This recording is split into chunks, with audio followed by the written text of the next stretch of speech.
اور آپ دیکھتے کہ سورہ یوسف کے اندر کتنی ساری نشانیاں ہیں اللہ تعالیٰ کی.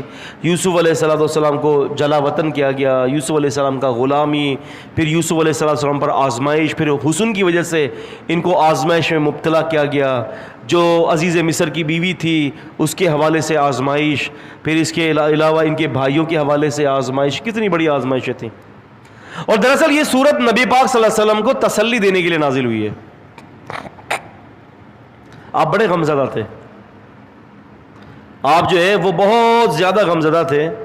اللہ تبارک و تعالیٰ نے نبی کریم صلی اللہ علیہ وسلم کو تسلی دینے کے لیے سورہ یوسف کا نزول کر دیا کہ آپ کو تسلی ہو جائے کہ دیکھیں آپ سے پہلے جتنے نبی تھے کتنے بڑے بڑے آزمائشوں کے پہاڑ ان پر ٹوٹے تھے, ان کے باوجود بھی انہوں نے صبر کیا تھا. تو اے نبی آپ تو اولو العزم میں داخل ہیں, آپ تو یعقوب اور یوسف سے بھی بڑے نبی ہیں علیہم الصلاۃ والسلام, تو آپ کا تو پھر عزم ان سے زیادہ ہونا چاہیے.